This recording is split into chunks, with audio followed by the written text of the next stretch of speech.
อุดุธรรมายีเนียวโยหนาลุแนทองจุลาเนตชพูลามาหรอยิมสอดูเอลอยีเนียว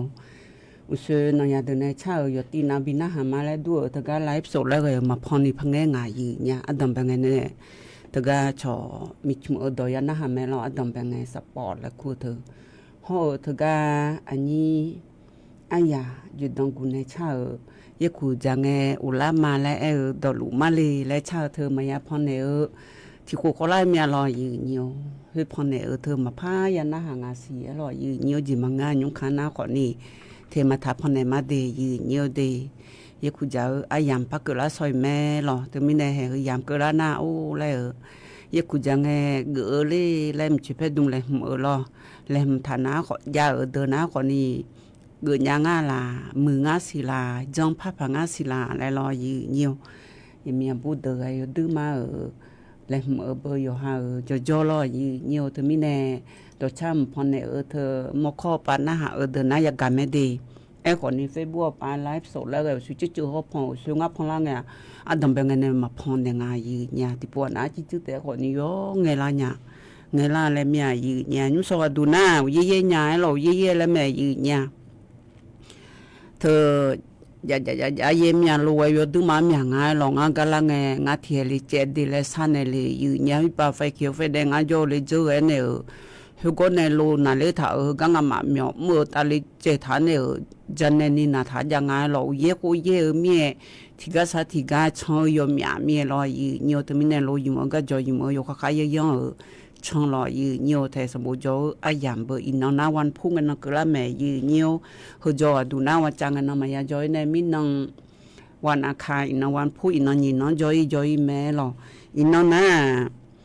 วันพุ่งกันนักละว่าที่สมเชติเดบลาสิวเสียงอาศัยสายนอนเดยืนเนียวเดนิสวัติติและกละสวยแม่ยืนเนี่ยอันน่ะเดือเขาบาลานาชิลาเสียงงาสีหรออาโหน้าขอนี่ลองที่โคมิชเมออันนอนนะขอนี่วันพุ่งกันนะว่าที่สมเชติกันนะบลาสีเสียงสิเลกาโหนี่พังยาตาโกเชสีโหยืนเนียวอุยกาเยมาสีหรองานจีไลฟ์สดแล้วมางานเฟซบุ๊กไปมาพอนเนี่ยสียืนเนี่ยเดือขยะเดือคือทุกจอนในนะฮะขอนี่เงี้ยอันเลยยังไม่ได้ยืนเนียวเดียกาจอนในนะฮะลุเล่รอยืนเนียวกามาลามีอาโลเลยรอยืนเนียวเธอโยกานาลูที่กดไลค์กดแชร์แล้วก็นะฮะรอยืนเนียวเดือขัดดอโดอุสปานะขอนี่เธอนาลีเยหลานแน่อุหลานเกินนี้อุเจียวปานะขอนี่อุหลานแน่ชื่อหลานเกินนี้หน้าวันเสาร์ที่น้องนาลีสมเชนาทีก็ดูอัดดองแบงเงทกาอดีมารัฐบาลพอในบินนาหาพอปานในนาหาในรอยยืนเนียวอันน่ะก็ในน้าขอนี่นาลีทีเกอก็จิล่าเฮ้ยน้าขอนี่อะไรอยู่แน่และบิทันจุมาหรอให้ทกากดแชร์แล้วกันเนี่ยมาเดก็มือถือปะเขาเดือดที่อุยกเยเลยและที่ยากเงยสิญญาพาเราอยู่จิมันายเงแม่สังอุยดื้อมาเยเลยและหนูน้าขอเงินน้าขอนี่ก็บุอันเลยน้าขอนี่แต่การลูพอจอเดินน้าลูแม่สังดูอุยเจอินาแม่สังเลยขออุยยาทำภูมิและอุยทนานายไม่มาเลยขอมาเลยมาและมือดึกอะไรมันชัญญานี่ล้อยีเนียวที่การนายอยู่หาอีสานนี่มาแทนนี่อยู่หานึกยอดนึกรู้เลยนะชองน้าขอนี่เลยลาพันยาเบอร์อยู่จิมันนายไงชอโยกุดาเลนในห้องดูไอ้ยังงาลอยยืนเนียวถึงการสกายวอลและคัวเธอสกายวอลเธอย่อยมีการจนดูถ่ายยืนเนี่ยมินนอยู่แบบบางอาจีแม่สังงานล่างไงจ่อยอยู่แบบบางล่างไงจ่อมาจ้องหาสียืนเนี่ยคนนี้จ้องหาในที่ปุริมาเล่นหัวคนนี้ลอยยืนเนียวอยู่หายุบดังละในเลยมาดูที่ย่อยเลยมาดูลายยืนเนี่ยแต่ถึงมินแม่สังแต่เกิดก็จะมาเมืองถึงก็ไปซื้อยุ่มโดยสเกตแล้วกูก็จ้องหาฐานในยาแม่ยืนเนี่ยมันเลยห่อสีน่าถึงก็ยุ่มโดยติแล้วกูก็รอจังหวัดลำพูนลำปางอียกขังจ้องหาเกล้างายืนเนี่ยรอถึงมินให้ยกพอนาลูเพราะว่าพอตัวเด็กช่างหือหนาขอนี่อีกว่าเด็กขยายตัวเด็กก็ก่อยดุสิญญาลาอยู่ว่านาลูเฮ้ยพอมาพอยากกช่างอยู่วันในย้อนยาแล้วลูอยู่มันก็จะอยู่มันก็ย้อนช่างรอยืนเนียวยิ่งสวัสดีนะขอนี่ประเทศไทยและชาติเมืองเกินเนียว ก็ประเทศไทยและช่างไงละเกิดมาอยู่ยาละเกิดนะคนนี้เจปีดูแลเดอจะอันจีนะคนนี้ถ้าก็ไลฟ์สดแล้วไงพอป่าเรามาพองแต่ถึงมีเนี่ยดอชาถึงก็ชาคือนะคนนี้อันนี้บุกันในชาเราดูยาพิวและชาถึงเตียงพอในไม้เราเสือจืดยาหอมอดูนะเราดูยาพิและชาคือนะคนนี้ยุ่งข้ามายาพอในนี้ที่ให้ใครอยู่แต่ก็อยู่จนนั่งอันยากาบิวขาเลยยี่ดอชามนะเราบิวขานะคนนี้งานในพองเจอเรายี่งานในอยู่แบบพองเจอก็กึ่งนองก็พองอะไรแหละมีน้องโปดูโหเนี่ยมีน้องดองถักหัวไหลเนี่ยเรามีน้องดองหัวทารานาอินน้องพอนในมาแล้วเราเนี่ยถึงมีในมีน้องในอยู่ดื้อมาพอนในหมอเบื่อจิมีในแรงเงินนะก่อนนี่อดีมาสัมภาพระบาทสมเด็จพระเจ้าอยู่หัวอยู่เดลีอันน้องดำแน่แง่อันดูบ่มาดูและอันนี้บ่มาเอาสากาในอยู่หันยุ่งดองสากาในยาพิดอส่วนเลยและบีเบี้ยหมอเมียและอดีมาสัมภาดำในและรอเนี่ยตัวลูกพอนในมาและปูหัวมาเนี่ยมาหน้าก็ในนะก่อนนี่เลี้ยอยู่พนักงานนาเลี้ยอยู่อยู่โขถังหลาขอบอยู่ขวางอะไรอยู่โขถังหลาขอบอยู่ขวางอะไรและเลยน่าจะมีเนี่ยงานในพอนเจอไกอยู่เนี่ยพลาดวนเนี่ยอยู่ก็อยู่แล้วดอกพังเถอะพังง่ายเนี่ยจะมีในเฮือนนาเทมาทานีพอนในไม้หล่อเนี่ยดูยาพิวและชาดชามนาก่อนนี่เธอที่ก็จนในตรงไงโชว์รู้ดูมาเหมือแต่ดีมาสัมภาษณ์ได้เลยอันน้องว่าที่นี่ชี้เย่งอันน้องเจองานแล้วบลาสีละเฮือนาอยู่ชื่อเนี่ยอันน้องสีเนี่ยอยู่ดำเนี่ยจุนหัวดูน้าล่อมีน้องไงเธอชอบมีหอนโจชอบหาสถานทูตนักการทูตบอกมาล่ออยู่โยกาทอนจูเลนในตรงไงในเลี้ยวเนี่ยมีผู้หลักบินในเลี้ยวล่อเนี่ยอยู่หาดีมาสัมภาษณ์ก็ปาชาวบ้านเนี่ยคนนี้อยู่หาลูกยาและผิวบาผู้หลักบินในเลี้ยวขอมือมีน้องเกินนิยาหลวงสีล่อเนี่ยจะมีเนี่ยอีนุ่มดูยาพิวและชาเธอตีกับดูนะคนนี้เนื้อก็ในเบี้ยเจอคนนี้ยามหุ่งไงแล้วมาตอนนี้ฮะเบี้ยเจอที่จอละหูอยู่หาในยาจอจูกะรอแล้วหาเช่นในอยู่หันตรงละหูคนนี้วิวก็ยาทอนจูดาวในผิวบากออกมาจีแล้วรอชกกันจากผมแล้วรออยู่หามาดูก็เสือล่าแล้วรออโลแล้วหือกานั่นว่านึกมาก็เลยทีกาง่าแล้วยาพิษนั้นตัวจอยอันเนี่ยดูอยู่หัวนี่ย่อยคนน้อยย่อยแต่อยู่จอเธออโลเบียเจเนเสียว่าอันว่าเสียแล้วอยู่หามาดูอยู่หาลาสาสิญญาลาเนี่ยยดื้อมาพาลาเลยแล้วเธอก็รู้ว่านู่นแม่แล้วตัวตาบิดาคนนี้ทีกาแล้วบิอ้อมมาหาแล้วอยู่หามาดูบิดามาแล้วบิเจก็เนี่ยก็บิมาลอยเนี่ยเดียวน่าลูก็เยี่ยแล้วบุญเลยนะแม่เนี่ยเดือขยะเดือล้อเนี่ยเธอที่บิมอนเนี่ยก็บุญเลยนะมอเลยบุแต่งาเฟซบุ๊กปากดแชร์แล้วกันเนี่ยมาดียุ่งสอดด้วยยุ่งก็จะกันเนี่ยมาหรอเลี้ยอยู่นะอินนอกนี่กันนะสิเดเธอไม่เนี่ยคันนี้สอปานาเลี้ยอยู่แน่อย่าทนจุแม่เนี่ยเลี้ยอยู่สักกันเนี่ยเลยแหละเนื้อเยอะเด็กคนเนี่ยคันนี้สอยามอแม่หรอมีน้องนาหรออันนี้อันลงเลยคุยจะแต่มีชมดอยชมน้องนาอันนี้น้องเลยคุยเยอะเลยล่ะน่าอายุมาชมย้อนมาพันนาหานี่พังเงี้ยอันยาที่ชงอะไรแล้วอันยาที่ชงอะไรแล้วป่าหูยัวขันเจอเลยแล้วอันยุคนนี้ตัวเดียวมอลาแล้วอยู่เกิดแล้วจะเกิดเลยกันห้องอยู่ดื้อมาสิญาที่แล้วเหตุแล้วจะเจ้าเนี่ยอันดัวโบตัวตาตั้งไอ้ชนเนี่ยช่องสมัยเนี่ยจิมินอะไรเงินนะคนนี้ช่วยยาจะสามารถดูยาส่วนดองส่วนเนี่ยจีไอ้ยามาจิจื้อยาอ่อยแล้วเธอแล้วสิวหาวแน่แล้วอาบีและบิกเลแม่เนี่ยกลางเลมาเดก็จะคนนี้สักก็จะมาอยู่อย่างละแต่เราอยู่กับพุ่งข้อมืออยู่ก็อยู่ข้อมือเนี่ยอยู่ว่าเราสักมีเนี่ยแต่อันนี้บอกหมายว่าลำปาโจ้ฮอลุงาหรอแต่ก็อันนี้เธออุยเย่มาเสียหรอเธอไปเนี่ยเดอยู่ว่าน่ารู้นึกเมียเราอยู่เมียกับบุ้งเลยง่ายเนี่ยอยู่เมียกับบุ้งเลยง่ายกันน่าเราเนี่ยอยู่วันอาลุที่กดไลค์กดแชร์แล้วก็หอยเนี่ยนายเดินในเช้าที่พับบินอาหารดันยาหรออยู่มือพาช่างเทดาดีตัวช่ำนาดีเนี่ยเดอินุ่มนามีโซยุยาที่เดี๋ยวจะเชื่อคนนี้เราอุมาอ่อนนี้ง่ายเลยหาจนยาน้อยหาจนยาแม่เล่นหือผู้ละเฮรอยเนี่ยหนูละไงเบี้ยเจสอกเบี้ยเจนะคนนี้เบี้ยเราสักการยาแล้ววันนี้หันในเช้า gà ta có lúc na hạp giọt đà ma gì nha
nhìn ai yêu khá ngồi yêu gạo ăn nằm bên đào thừa na lo gì nhiều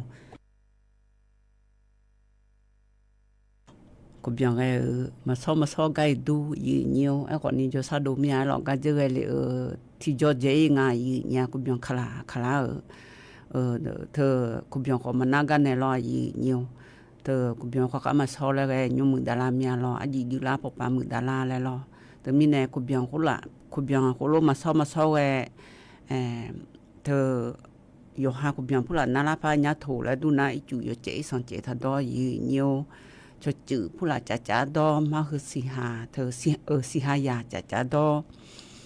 แม่พี่อาเจอเธอเดเบเนจ้าขอดอนยาแม่เดยืเนียวเดทะเลมีไอหรอยากาเฮคุบยองนั่นยาเยอะใจเฮจานาขอนี่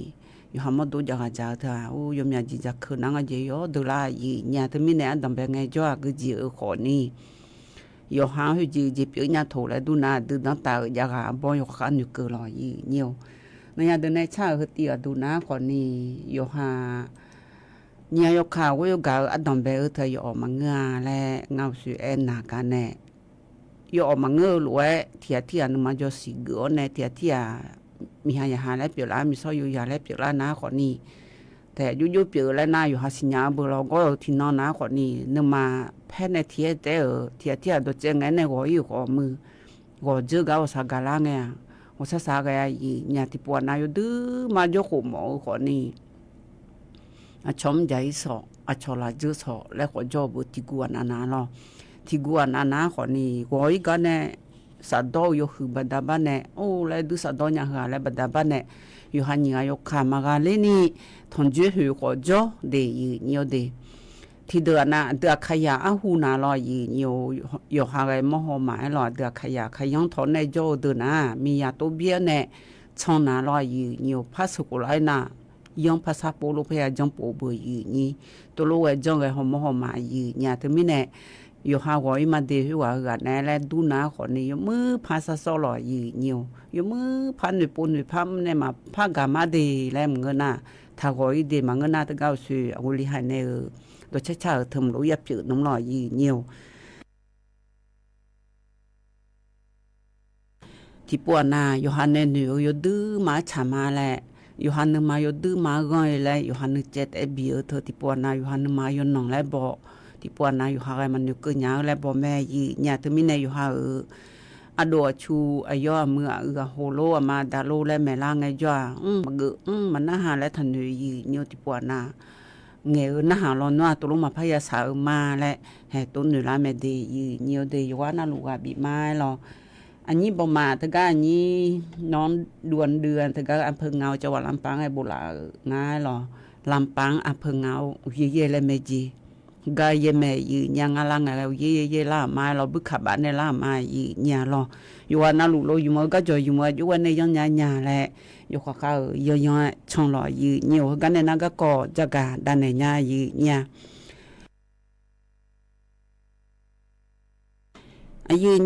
จะการในอัดดอมเบอก่อหนาลอยเนี่ยยาเสพติดก็ก่องันตียาเสพติดเท่านั้นคนนี้มีสินะฮอนจอดยาเบื่อนี่ช่วยงานก็ละดาวอยู่อลิทิลียาเสพติดเจดอบดาบ้านเนี่ยอายุอามาวัชชาเลยง่ายเนี่ยอยู่หาลีดาลาหรอยาเสพติดเธอจะบดาบ้านเนี่ยอยู่หายังนึกกันนึกว่าบินเนี่ยมาแล้วทุกคนนี่ใจเย็นต้องเย็นทานเนี่ยอยู่จนนาลูอามาแล้วดีละเชล่าแล้วหรออันน่ะโอสายกางาแล้วดันโนจันเนี่ยง่ายเนี่ยอายุลิทเบอร์แล้วมือพาบิลาสถานเนี่ยอายุมาบินอยู่กับหมอเนี่ยง่ายอายุกาแล้วบิสิญญาหมอมีอะไรช่วยยากาเธอจะนี่ถ้าจะอันทานเนี่ยมาเรียนงาแล้วสายกลาพางาเลียแล้วลอยเนี่ยแต่ไม่แน่ไงเลยดังบิเทออยู่ดึงมาลงงาแล้วอยู่นะคนเนี่ยอยู่ในบิดากาแล้วหรอตัวบิดากาเธอนะคนนี้อยู่หันไอจอนเนี่ยมันดากางงาเนี่ยนี่ชอรัฐบาลพอในบิชอบาแล้วมันเงินนาเธอไม่แน่ดันโนแน่แนวดันโนแน่เธอที่บิจัดแนวเนี่ยหรอบิลาสานเนี่ยก็ในหน้าอันลีแล้วมาแล้วแต่ก็รู้จุลาเนี่ยนึกกันนึกว่าเป็นอย่างนี้ยาบีพายแล้วอยู่มาตุลุเองไงเนี่ยว่าใช้ยกลาพายไงเนี่ยเธอติดดูใจติดดูนะคนนี้อีนุ่มนาลอยเนี่ยดูน้องตาลอยนัวจิมังเงอเบออะโลโนนุ่งนุ่งขอนุ่งขาข้าวเบอที่นุ่มยาจีชูอายาชูอายาจากลานาบิจาร์ละจาร์โนเตสานานี่ข้าวโนที่มาเอลาเนี่ยยาจีจากลานากูละจาโนที่เอลามาจ่อยเนี่ยดูน้องตาจอนาเดที่ตัวจ่อยเด็ดฮิตโรเวเมียเฮออายาจาบีเมีย ya chi che si bi mia la tia sinya no mala hute nu ko lo te me de ya tina sa tina ko de ti ja bo yi ni e ko ni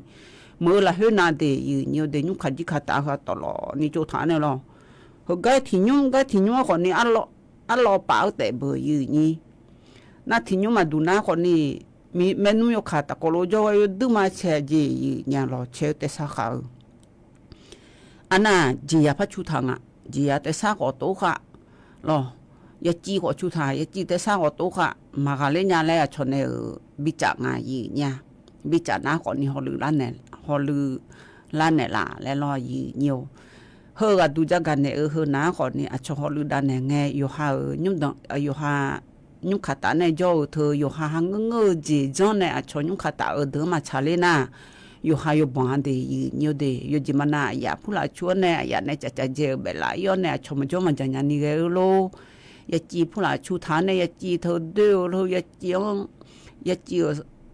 แต่ซาอีสอนอีขาวโลละลอยยอมยอม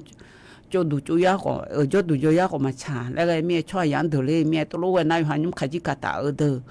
อชนตัวจะบินเนี่ยอยู่หังอยู่บนล้านยาอยู่เนี่ยเธอก็อยู่บนล้านยาแล้วเธอหนาก็นี่อยู่หันไงชอลาเนี่ยบิจพายโลมาชุนีบิเบียโลเลยอายุวันเนี่ยบิกาอเลยยาเลยเราเที่ยวสังกัดก็อยู่ชนไทยดันยาแม้แต่เฮนาก็นี่ตัวรู้มาเนี่ยนะมาสิญาที่เดือดน่ะรอจีจ้องอยู่หาชูหมอชูเลยตัวมังงาอีญาชนเดเลยน่ะชอเธอไอ้ญาหรอมีซอยยาเจเดี๋ยวจะเชยาเนี่ยแต่ไซส์ของเขาตัวเวลคนนี้รออีnhiềuแต่ที่ย่อยมันน่าเล่นnhiềuตัวก็เจอกันเลยเหรอนะคนนี้ยาจีผู้หลาลูกอ่อนเนี่ยสัตย์เทผู้หลาอีสันนี้เด็กเขายามาอยู่ควาเล่นี่อุจิสาวผู้หลาโมโลเลยล่ะคุณรู้ไว้ก็ตอนนี้ยาหอมเดเธอมีเนี่ยยืนเงียบเดี๋ยวขยันเดินยุ่งหน้าเมื่อยมยาจ่อเลี้ยเนี่ยเมื่อยุ่งเยอะในจ่อขอมือยุ่งจ่อในจ่อขอมือคุณรู้ไว้เจอนาสิญานาคนนี้อยู่หันยุ่งขัดตาเดินเนี่ยคนนี้ก็กมาดูแลเมียย่อเมื่อยืนเนี่ยเราจะมีจักรเนี่ยยืนเงียวอันน่าใจที่ก่อดูน้าสุยาเสพติจะเกิดก่อดูจากกันในพากันในจากกันในมายาเสพติโชอุยากาลอยเงียวโชอุยากาผู้หลายเงียเธอยาเสพติก็ก่อเธอยุคาหน้าคนนี้มีขังคนนี้เงียยมยามองอดีอันน่ายุมือก่อดูน้าคนนี้ตำรวจภูธรจังหวัดเชียงใหม่พบไปในจากกันในงะก็กติกจงโดยเจแล้วตัวงาแทก็ก่อน้าคนนี้เธอครูแดนและงายีเนี่ยเธอยาบอมมาแต่ก็รู้บิจูเลียเนี่ยยาเสพติดมาจากมาดอดีและบิชงเทดาก็ก่อจงโดงอายีเนี่ยฮกาหน้าขอนีพลตำรวจตรีทวัชชัยพลวิวัฒนาชัยและงาแทฮกาหน้าขอนีทกาตำรวจภูธรจังหวัดเชียงใหม่ละเฮ้ยอายีเกือแน่ฮอลลูดางะไอ้หรอฮกาในจักรในหน้าขอนีทกาก็ก่อดูเล่าสุยาบอมายาเสพติดมาบีจามบีดอมบีลาจิเลและจังโดเฮนาขอนี้ชมย้อนนาขอนี้ทการรวมพลังไทยสร้างครอบครัวชุมชนอุ่นใจพ้นภัยยาเสพติดเฉลิมพระเกียรติ72 พรรษาและงาแทมีชุมพอไอเลนาขอนี้กาตะก็รู้อยู่เจอแน่อยู่หายุบดองลาเฮบิมือดาลาพออยู่หาผู้อยู่ลุ่มในจอแพ้ยาเสพติดอยู่หันไอ้มาบิยาแพ้จอดามาและดิมาสัมภาเชื่อกันเลยคือกาสิเชื่อหนีโคโคลากาดำในมาและงายีเนี่ยทั้งมีในก็ดูนะขอนี้ถ้าก็ห้องประชุมตำรวจภูธรจังหวัดเชียงใหม่ละเฮ้จังเฮนะขอนี้ยาบมาหูเฮเจมาเมื่อยมยาก็หูเฮดโตงายากาเยอะแน่อันเลียจีอยู่ตึงมามึงอาแต่ก็ดูไอ้ร้อยnhiềuอาจีมีในจังโดแลเงินนะขอนี่ยาหอดยิบาดยาเสพติดอยู่จีอยู่เฮอจ่ามาบิมาดาลานี่ยังทุลุเวจะจอดหน้าอยู่หาจีตุลางานและจะกะจะมอนเนี่ยก็ในน้าขอนี่เธอมาบิจามีดาลานี่บิกาคาเลพายจีแล้วทุลุเวงาแต่เธอมีในยาเธอก็เธอป.5 ป.6 จ่อเดือขอมือร้อยnhiềuเธอก็ม.1 ในม.3 จ่อเดือขอมือห้องเธอม.4 ในม.6 จ่อเดือขอมือร้อยnhiềuเฮาก็สบู่จ่อพอเธอก็ดองธรรมะจีเนี่ยเฮาหน้าคนนี้ นี่ชอบแพ้อินมืออย่างอะไรอยู่หามือกาแล้วอย่าบีเกล่าจีอย่าเดินหน้าหรออยู่หาอย่าอินอยู่ติงอะไรนี่ชอบแพ้มืออย่าเทดางานเนี่ยยี่ถ้ายาเสพติดอาจจะจดจจีน่าคนนี้มาเกิดยางานเนี่ยเธอบัดบ้านเนี่ยก็ก่อดูนะคนนี้คนนี้พังงายตาเช่นี่คนเนี่ยจังดูละมาเจอถึงกับสำนักงานตำรวจแห่งชาติรอยี่เนี่ยวสำนักงานตำรวจแห่งชาติพอปานเนอถึงกับกองบัญชาการตำรวจปราบปรามยาเสพติดพอปานเนอบิฮอลูดังอ่ะนาก็ในนาคนนี้สมบูรณ์จะยาพอป้าพบีเนี่ยก็ในนาคนนี้ยาสือเหลียวเนี่ยยังตัวลบินแม่ก็ก่อรอยี่เนี่ยวถึงมีเนี่ยชอบปุยาคนรู้อยู่ในตรงแม่เนี่ยท่าก็ก่อยมือแล้วก็ยาเสพติดผู้ละมาบิลาจีก็ก่อโลแล้วอยู่ข้างแม่เนี่ยอยู่เด็ดยี่อยู่หามาดูอยู่กันเนี่ยมามือมาจ่าจีชัวร์เอ็งก็มาจังเลี้ยวชัวร์ก็มาต่อเลี้ยวอยู่หามาดูอ่ะก็เนี่ยเด็ดเนี่ยยาเสพติดเธอมาอาจีเนี่ยอยู่ว่าบีบุยแล้วก็รู้ว่าอยู่ข้างยาเนี่ยจีแล้วจากการเนี่ยก็ก่องายี่เนี่ยอุตส่าห์เอาไว้ลิหันในชาเฮตีอาดูนะก่อนนี่อยู่หันในยากาหอเอาสกัดยาและชาเมลอไอ้ยมน้าก่อนนี่อันนี้บูดอและขวดในชารออันนี้บูดอและขวดในชาเฮน้าก่อนนี่กาญาและหมอนยาและเอกันในอาจิมิในเบี้ยเจช่างในหลายและชาเฮตีตะกลัวพนาเบียดอามายีเนี่ย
ยมสอดดชาพอนเนอคือนะขอนี่อันต้องไปไงจ้ามข้อปัญหาเดือยากาแม่หรอเนี่ยอย่างในชา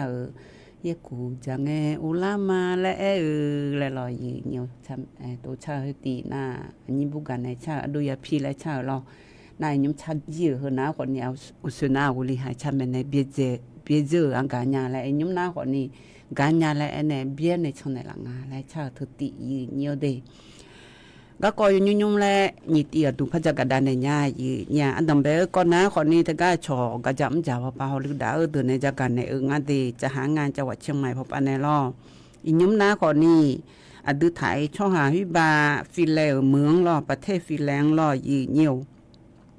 อาศัยผู้หลับยาเยอะแลมยอมไม่ก็จะไม่เฮนะคนนี้อาจุที่แฮมายาบีอีโดนีบินไหนเจแล้วตัวเองอาแท้เขาก็จะกันเนี่ยเขากันนะคนนี้ในเอกลักษณ์อุ่นพักและคงจะหางานจังหวัดเชียงใหม่เนี่ยพบปามยอมเมื่อรอจิมิเนี่ยตัวที่แห่หนาวและเงินนะคนนี้ฟิลแล้วเมื่อฮอดนี่มาไทยเมื่ออิยุมเที่ยงไงเช้าในสมุบุเทถาเจถ้าก็บุเช้าในสมุบุเทถาเธอฮัลโหลและฮักมีนาฮัลโหลเดฮัลโหลทัดจังและอดีมาไทยมีห้องช่องหาช่องกระจำมีเดืองมาบิดลาเจยมยาช่องเทดาลูเฮยขังนายเจยอดแต่อีหือและถ้าอีหือเจยีเนียวอีหือนะอยู่หางยมยาเจดลาเจแล้วตัวเองอาไทยเธอมีในอาสุวาเฮกอสิญามาหมอนาคนนี้เธอก็สำนักงานจะหางานจังหวัดเชียงใหม่ห้องเธอยอหาจะหางานและคอมพิวเตอร์พอปาบุออนในช่องไทยดาเลเจเดยีเนียวเดฮกาฟิแลเมืองเสียลูกใหญ่อยู่และเธอหนาคนนี้ที่แห่ยุ้มชดชะลอและงานยีเนี่ยที่ให้ยกขาที่ไงชายกค้างที่ไหนเดและจะกันในงาใจที่ตีก็ดูนะคนนี้เธอก็สวนสัตว์จังหวัดเชียงใหม่พอปาในจะกันเลยงานจีอยากชุดดวงลอยยีเนียวเวลาสีแห่งนัดเชล่าสีนี่สอดดำไปแม่ในยีนี่เธอหนาคนนี้เธอยุ้มบลาสิวเสียงตัวเด็กพอบีมือดาลาโลห่อเธออยู่นาลูกเบียวเลยไงบีห่อมอพายที่น้องที่โปจียาก็มาแล้วอามุมุเนี่ยก็มาบิชอนใหญ่เจขบัวพาเลแล้วคงอาแต่จียาอยู่จิมานายไงอามีคือยาจีฮังเงอมีฮังเงอตะกลุเด็กก็เนี่ยก็จงตะกลุบิชอนรอยี่เนียวกลุบิชอนจังโดถ่ายที่น้องที่โปเจเดวันเสาร์อาทิตย์เดยินน้องวันเสาร์ห่อวันอาทิตย์เดอายามนะที่น้องที่โปเจวันเสาร์ที่โปวันอาทิตย์ที่โปเดเฮนี่น้องเดอันนั้นอายามนั้นนาลิชิติมอนเจเดยีเนียวเดนาลิชิติมอนเดบลาเฮซิซิลอนบลาเฮนัชลาสีเฮนิโซเชลาสีที่ซิซิลอนเนี่ยบิดามาเจเธอมีเนี่ยอาสุวะไงโจวาอีหมดนะคนเนี่ยชกขบัวพาเลเธอยาฮอมองายาบมาไงล้อยีเนียวน่าจีอายุมีอาเจบิฮอมอยดื้อมาลาเชโจเมเจเตยาลันแต่ชอบหาบิกามอลาเลยล้อยีเนียวเฮอจีอาชุดูวปานเนี่ยเลยงาลอลาเชลาพาดชาติตีและพันหาดามาหล่อยีเนี่ยเธอก็อาจจะมีเนี่ย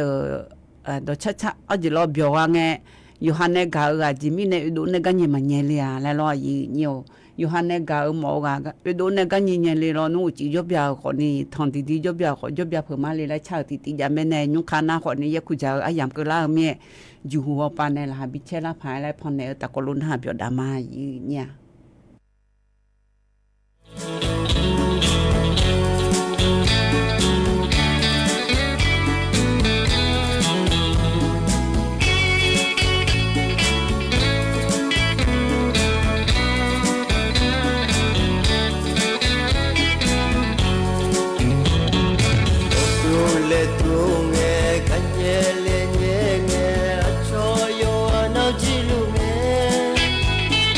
Yo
là chế la mía lôi nhiều đồ chăm chao chao ya gà ná họ nè alo gà nhẹ từ chim nhẹ mực và nhà hả lại lo nhiều thì tí phải biết nó hả đã nhà xì nhà nhung có cho họ nè bay lo nhiều thanh niên xa nhiều ngắm mà phụ đồ được lao là ye khu giờ các thằng phăng ngày là những mình gần này chao hết tí ta có loại phân hà biểu đam ma nhiều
donde tipo la se je ngama puang ye kuja nge khatang phang nge lo ye kuja ayam ke la me la ha bi che le phone mai nya te don ta jo na yo ha yang nge i che khatao như yo mo la du pula khata ga ho la du che la ne te la ji la kwa si la jila kulo agang la jila kulo hi gang la mo me lo yi nhiều gang la jila kulo em mai du phu nya em mai du sa nya yi ya man du chu nya le ti po na lo to mi no go mi chang a ji khang e jala nga le la e hu inyum na du la mya yi nya u ju e ko lo he to ga nyum ye khu pla ja kla na bo chong do le ne goma mola me lo nhiều hay tru ayam kra na hu ji ayam kra mia oi le tru ya nu me nya lo te min la che yo na lu go pa ga yi ko ni lo yu mo ga jo yu ka ye yan chan de nhiều de nyum ga ne na the abo ne the lo abo the le ba hu yu ka pu jo abo jo ne lo được khó ga yam mà chỉ chữ giàu có thì hay vô nè ta có luôn hà đá nè nhưng sò đủ na gan hà na ayam mà giá luôn hà nè gói mái lò na khanu khare cho giờ này lại phải bị cho đam mà gì nhà vô na luôn là chỉ chơi cho chỉ lò gì nhiều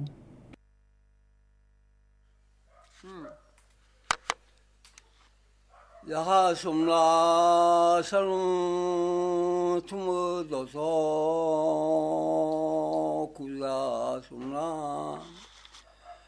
gasa somla lombo ku doso lange ui สุโขโขมือโขแลยาวโขโลญิบามือเอียมามือญิบาอินโนขยันคุกอนลาญาโอเอโขมือขยันสุนลามือลาเนยาวลาโลญิบามือเอียมามือญิบาอินโนลามือขยันลาเชเชลาญาโอเอสุนโนมือนเลยาวนโลญิบามือเอียมามือญิบาอินโนมือขยันคุกอนลาญาโอเอหูมือละเชเชงโนมือเชยีโคลาญาโอเออินโนซาอันนเลโอเอสนองจีฮอคุลงทุมมาโอเอมาพาจีฮออินโนลมอันนเลโอเอลุนอบุพยอดุมฮอยาลาเยมาโอเอ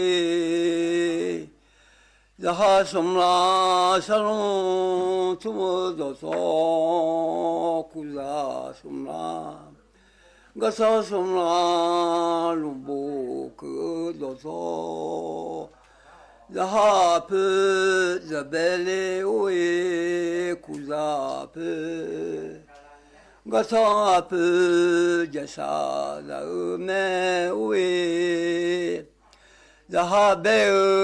อะดุมังคุลาเบยะฮาเบซาลาซะโอเอคุลาเบกะซาเบอะญีมังกะซาเบซาลาอะญีลาเมโอเอยะฮาสมลาสลงทุมดอซอคุซาสมลาสลงทุมดอซอมีลาชิลอนเบงชะมามีลาอุลุลาเลบิโอโซเนเลโอเอโยอาชิลอนเบงโยอาชิโยปอนโดเลมอนยิโอโซเนเลโอเอมีลาชิลอนเบงมีลากะฮาบุชิชูโซโซเนเลโอเอโยอาชิลอนเบงโยอาสลาลาเจมูโซเนเลโอเอมีลาชิลอนเบงชะมามีลาอุลุลาเลบิกาอิลางาฮาเลงชะโดมาโบเลโอเอลาชูโดเพชูโดเพเลงชะมาโบมาโอเอยูคาโซเรโมลาชูคาโซเรโมลาชูลามีไอชูอีชูซา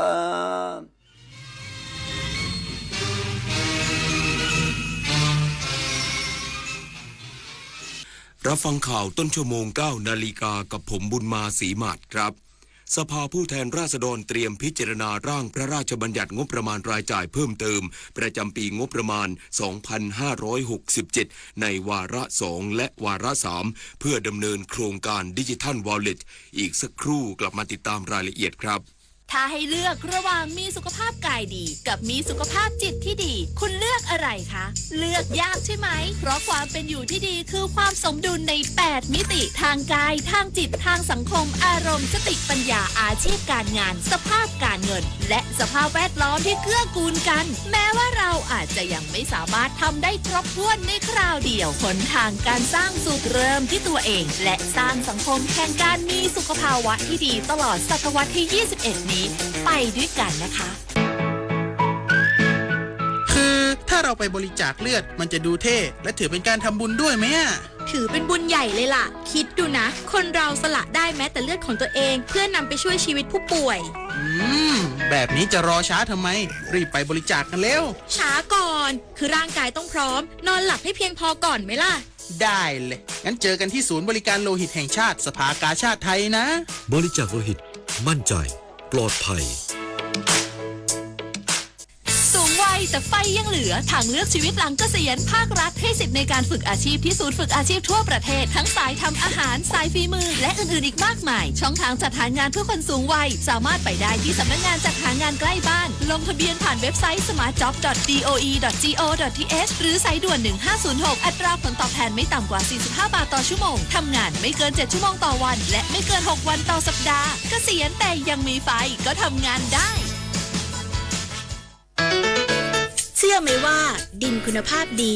ช่วยลดคาร์บอนในชั้นบรรยากาศได้เพราะต้นไม้ในดินที่อุดมสมบูรณ์จะดูดซับก๊าซคาร์บอนไดออกไซด์จากบรรยากาศมาสะสมไว้ตามส่วนต่างๆช่วยลดภาวะโลกร้อนมาร่วมกันอนุรักษ์ดินเพิ่มอินทรีย์วัตถุให้ดินปลูกพืชหมุนเวียนไม่ทำลายหน้าดินหลีกเลี่ยงการใช้สารเคมีปกป้องดินเพื่อโลกและสิ่งแวดล้อมสภาผู้แทนราษฎรเตรียมพิจารณาร่างพระราชบัญญัติงบประมาณรายจ่ายเพิ่มเติมประจำปีงบประมาณ 2567 พศ. ซึ่งคณะกรรมาธิการวิสามัญพิจารณาเสร็จแล้วในวาระ 2 และวาระ 3 เพื่อดำเนินโครงการดิจิทัลวอลเล็ตการประชุมสภาผู้แทนราษฎรในเวลา 9 นาฬิกาวันนี้หลังเปิดให้สสนำปัญหาความเดือดร้อนของประชาชนเข้าปรึกษาหารือแล้วจากนั้นมีวาระพิจารณาร่างพระราชบัญญัติงบประมาณรายจ่ายเพิ่มเติมประจำปีงบประมาณ 2567 พศ. ซึ่งคณะกรรมาธิการวิสามัญพิจารณาเสร็จแล้วโดยตั้งวงเงินงบประมาณไม่เกิน 122,000 ล้านบาทเพื่อใช้เป็นค่าใช้จ่ายในการกระตุ้นเศรษฐกิจและสร้างความเข้มแข็งของระบบเศรษฐกิจตามนโยบายเร่งด่วนของรัฐบาลหรือเพื่อดำเนินโครงการเติมเงิน 10,000 บาทผ่านดิจิทัลวอลเล็ตโดยเป็นการพิจารณาในวาระ 2 และวาระ 3 มีทั้งหมด 6 มาตราทั้งนี้มีสสยื่นคำแปรยติจำนวน 25 คนคาดจะใช้เวลาอภิปรายเป็นเวลานานเนื่องจากแต่ละมาตรามีสมาชิกสงวนคำแปรยติไว้จำนวนมากนอกจากนี้ที่ประชุมยังมีวาระพิจารณาเรื่องด่วนร่างพระราชบัญญัติการจัดสรรที่ดินฉบับที่พศจำนวน 2 ฉบับโดยเป็นเรื่องที่คณะรัฐมนตรีขอรับไปพิจารณาก่อนรับหลักการและได้ส่งคืนสภาผู้แทนราษฎรเพื่อพิจารณาและวาระเรื่องค้างพิจารณา34เรื่องเช่นร่างพระราชบัญญัติยุทธศาสตร์ลำไยพศและร่างพระราชบัญญัติแก้ไขเพิ่มเติมประมวลกฎหมายอาญาฉบับที่พศ.วาสนาตระเกตรายงานจังหวัดกำแพงเพชรกำชับทุกภาคส่วนเฝ้าระวังและเตรียมความพร้อมรับสถานการณ์อุทกภัยในช่วงฤดูฝนเพื่อลดผลกระทบและบรรเทาความเดือดร้อนให้กับประชาชน นายชาทิพย์รุจนะเสรีผู้ว่าราชการจังหวัดกำแพงเพชรเปิดเผยว่าจังหวัดกำแพงเพชรเตรียมความพร้อมรับสถานการณ์อุทกภัยในช่วงฤดูฝนตั้งแต่ช่วงก่อนเกิดภัยจัดตั้งคณะทำงานติดตามสถานการณ์ติดตามสภาพอากาศจังหวัดสถานการณ์น้ำและเหตุการณ์ที่อาจส่งผลให้เกิดสาธารณภัยในช่วงฤดูฝนการซักซ้อมและจัดทำแผนเผชิญเหตุอุทกภัยการตรวจสอบความมั่นคงแข็งแรงสถานที่ใช้กักเก็บกั้นน้ำการระบายน้ำและการเพิ่มพื้นที่รองรับน้ำรวมถึงการเผชิญเหตุและช่วยเหลือผู้ประสบภัยจัดตั้งศูนย์บัญชาการเหตุการณ์ระดับจังหวัดอำเภอและศูนย์ปฏิบัติการฉุกเฉินองค์กรปกครองส่วนท้องถิ่นประสานให้ฝ่ายปกครองกำนันผู้ใหญ่บ้านอาสาสมัครและประชาชนจิตอาสาเฝ้าระวังพื้นที่ชุมชนพื้นที่สำคัญทางเศรษฐกิจสถานที่สำคัญต่างๆและเร่งกำหนดแนวทางการระบายน้ำชยานีสุนทรมาลัยทีมข่าวสวท.กำแพงเพชรรายงานขณะที่กองอำนวยการป้องกันและบรรเทาสาธารณภัยจังหวัดอุตรดิตถ์บูรณาการหน่วยงานที่เกี่ยวข้องในการเตรียมความพร้อมรับสถานการณ์อุทกภัยช่วงฤดูฝนนายนพฤทธิ์ สิริโกศลรองผู้ว่าราชการจังหวัดอุตรดิตถ์เปิดเผยว่าจังหวัดอุตรดิตถ์ดำเนินการตามมาตรการรับมือสถานการณ์อุทกภัยในการเตรียมความพร้อมในด้านต่างๆรองรับสถานการณ์น้ำดูแลพื้นที่น้ำท่วมซ้ำซากพื้นที่เศรษฐกิจและพื้นที่การเกษตรของประชาชนโดยทางกองอำนวยการป้องกันและบรรเทาสาธารณภัยจังหวัดอุตรดิตถ์ได้บูรณาการหน่วยงานที่เกี่ยวข้องในการวางแผนการรับมือสถานการณ์อุทกภัยให้เฝ้าระวังติดตามสถานการณ์โดยใช้กลไกผู้นำชุมชนในการเฝ้าระวังติดตามสถานการณ์ปัจจัยเสี่ยงที่จะส่งผลให้เกิดอุทกภัยเพิ่มประ ประสิทธิภาพการระบายน้ำและการเตรียมพื้นที่รองรับน้ำเตรียมการป้องกันสถานที่สำคัญโดยการทำแนวคันกั้นน้ำติดตั้งเครื่องจักรสาธารณะในพื้นที่เสี่ยงล่วงหน้าเตรียมพร้อมรองรับการอพยพการจัดเตรียมศูนย์พักพิงชั่วคราวที่คายุวสิงห์สกุลสวทอุตรดิตถ์รายงานจบข่าวบุญมาศรีมาศอ่านรับฟังข่าวครั้งต่อไปเวลา 10 นาฬิกาติดตามข่าวที่นำเสนอไปแล้วได้ที่ www.thainews.prd.go.th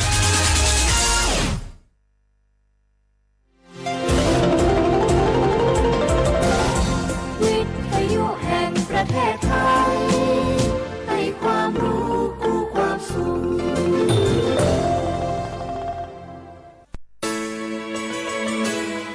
สถานีวิทยุกระจายเสียงแห่งประเทศไทยจังหวัดเชียงใหม่ AM 1476 กิโลเฮิรตซ์สถานีวิทยุภาคภาษาชาติพันธุ์แห่งเดียวในประเทศไทยที่มีความทันสมัยเชื่อถือได้สร้างอัตลักษณ์กลุ่มชาติพันธุ์สู่สากล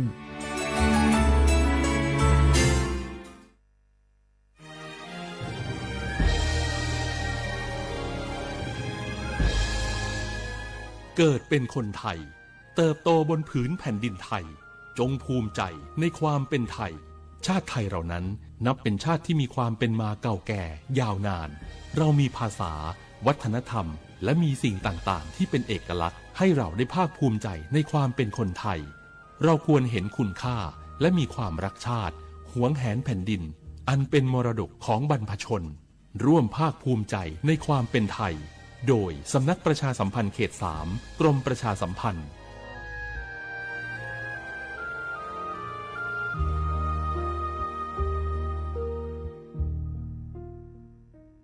สภาพอากาศทั่วโลกทุกวันนี้เปลี่ยนแปลงได้ตลอดเวลาปีที่แล้วเกิดเอลนีโญปีนี้เปลี่ยนเป็นลานีญาเราทุกคนต้องพร้อมตั้งรับปรับตัวกับทุกสถานการณ์ติดตามข้อมูลข่าวสารเรื่องน้ำได้จากสำนักงานทรัพยากรน้ำแห่งชาติทุกช่องทางทั้งเว็บไซต์เพจ Facebook รวมถึงแอปพลิเคชัน National Thai Water เราจะมีน้ำใช้เพียงพอตลอดไปหากร่วมมือร่วมใจใช้น้ำอย่างรู้คุณค่า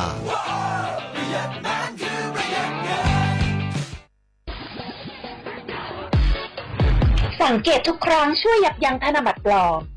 ควรทำยังไงเมื่อได้รับแบงค์ปลอมหากเราพลาดได้รับแบงค์ปลอมมาแล้วกรีดได้แต่อย่าเอาไปใช้ต่อเด็ดขาดนะคะเพราะนอกจากจะบาปกรรมติดตัวไปชาติหน้าชาติไหนคนอื่นลำบากแล้วการเอาแบงค์ปลอมไปใช้มีความผิดตามกฎหมาย